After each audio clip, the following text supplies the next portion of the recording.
Hello, everyone. It's Latanya once again, and I'm happy to be here to share with you our weekly Sunday school lesson. Today, we talk about Saul attempts on David's life.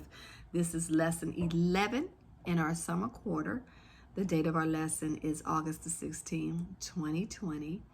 The writer of our lesson is highlighting the first Samuel, the 19th chapter, the 8th through the 17th verse. Our golden text is Psalms 34:19. I won't read it for you today because it's not in our scripture lesson text, but I hope that you have read the lesson. In fact, I think what I'll start doing is maybe midweek is posting what the actual scripture lesson is so you can read it and be prepared. My class, well, let me just say this. So we are in a global pandemic. I'm bringing this lesson to you from my front room, my study room, and I live in Oakland, California. And I'm sharing this because we never know who may join us, and I record these lessons just so you can. If you miss it, you can listen to it at your leisure at another time. And I began this journey because of the pandemic, and it was recommended that I share the lesson with my class, my Sunday school class. But the viewers have grown, and not only locally but domestically and globally. To God be the glory. And so that's where we are today. And so I'm grateful. You can, if you again missed the lesson, you can share it. You can catch it on my YouTube channel and view it, the previous lessons, and also just share it. Share the lesson. We want the lesson. These lessons are so important. I love Sunday school. I love Sunday school. I think Sunday school is so extremely valuable because you learn the Bible stories, and the Bible stories help you to understand concepts of the Bible. Stories are so important in our lives, and that's why we write them. That's why we read them. That's why we tell them, so that we can share our message. And so I welcome you to Sunday school today. And so let's get started in our lesson. We have, so I'm going to, like I typically do, bridge the gap from last week, give you a historical background, and then share with you what the writer wants us to learn. And so last week we talked about David. David is introduced. He goes into battle with Goliath, and he kills Goliath, and they win the battle. And from this battle, David rises to prominence. The people love him, and King Saul gives him a position of leadership, and he is placed over the men of war. He is humble. He is obedient. He trusts the Lord. He loves the people, and God is with him. God is with him because he is obedient and he trusts the Lord. And so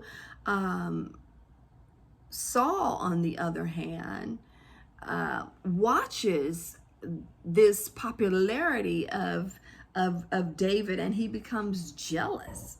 He becomes paranoid that David is going to take his throne from him, or is threatening his throne. But David is just really loyal to him and wants to please him. And so I didn't mention the fact that David, now, even though Saul is jealous of David, David has really wedged into King Saul's family. He marries Saul's daughter, and she loves him. Her name is Michael, spelled like the regular Michael without an E.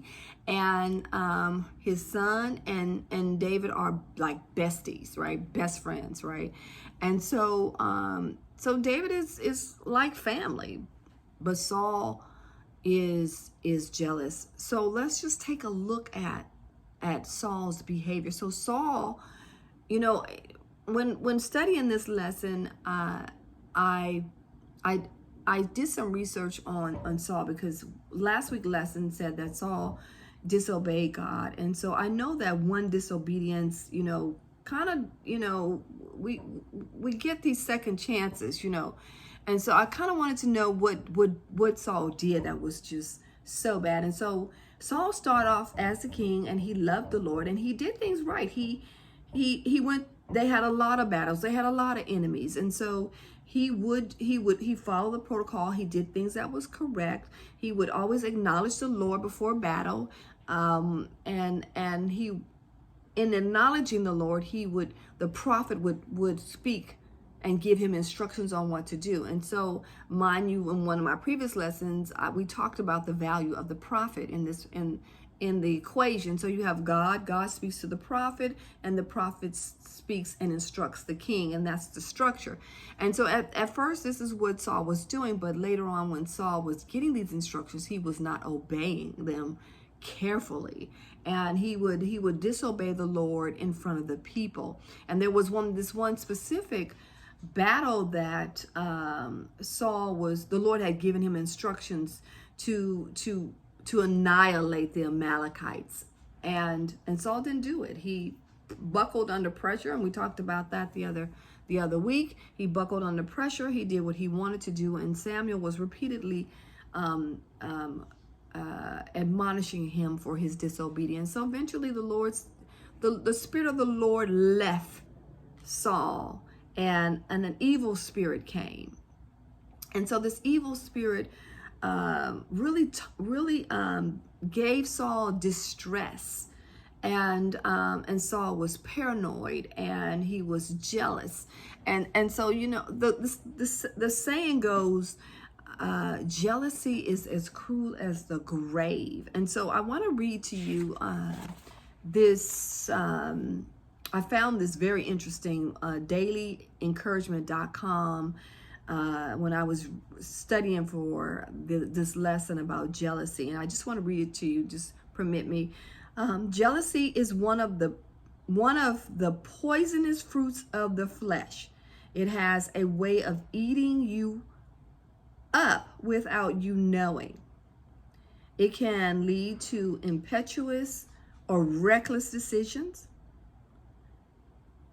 the propeller of harm, the destroyer of families, relationships, and overall destructive state of mind. And this is what this author was writing about jealousy. Now, Psychology Today says jealousy is a complex emotion that encompasses feelings from suspicion to rage, to fear, to humiliation. It strikes all people of all ages, all genders, and it's just, it's a threat to your mind, whether it's real or imagined. And so this jealousy, now I kind of want to share with you what the writer of the lesson is saying too. A lot of good details in jealousy, because it's something that we should kind of take a close look at what's happening here. Now, set this up. Now, David is being obedient. He's trusting the Lord. The Lord is with him, and he's blessing him. Saul, on the other hand, disobedient, does what he wants, and the Lord has left him. And the writer of this lesson really sums it up well. He says, what led to this jealousy was the fact that he did not wholeheartedly, and then we're talking about Saul, serve the Lord and come under God's judgment for his disobedience. Now, so when you look at jealousy, come on, you should be asking questions about this now. What are we to learn from this lesson? The fact of the lesson is to understand that jealous people are also unhappy and angry people. The principle is to see that jealousy is a destructive fire that always seeks satisfaction but never finds it. The application is to be content with what God has given us and to trust him for the things we need in the future. Now, that's very important. Very important. Again, let's go back to David. Let's go back to Saul. David, obedient, trust God. He's being blessed.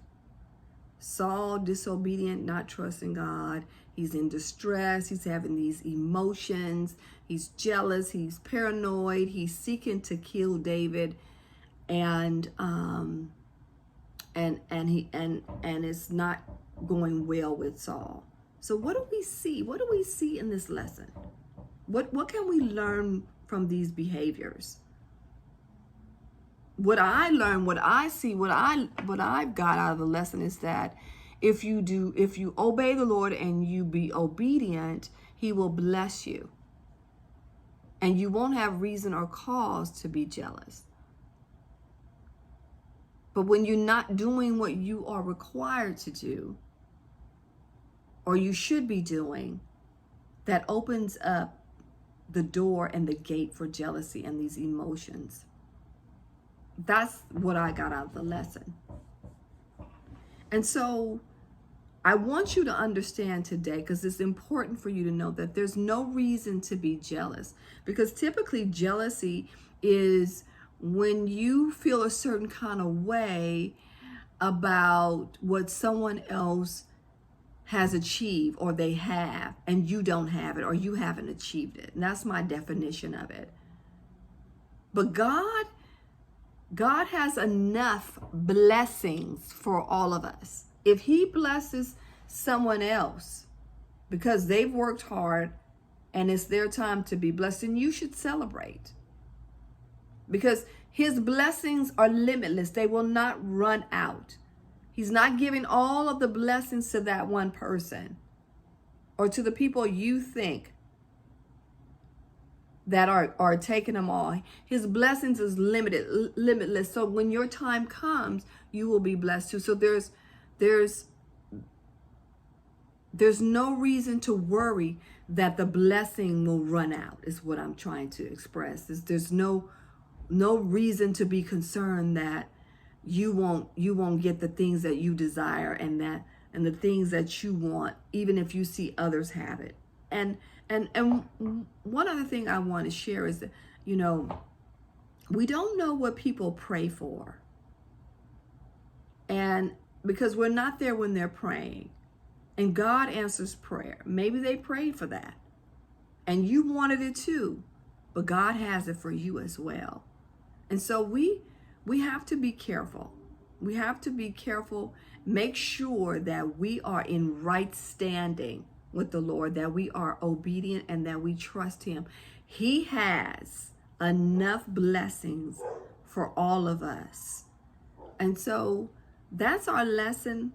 Primarily, I might have deviated a lot from the lesson, but you can read it on your own. 1 Samuel 19:8 through the 17th chapter. There are a few more other things in the lesson that Saul did. And also it shares with how his wife, that being David's wife, had to help him escape her father because he was trying to kill him. And so there's some evil things that did happen or attempt to happen, but the Lord looked out for David because he was obedient. And so until next week we will learn about the destruction of King Saul and his son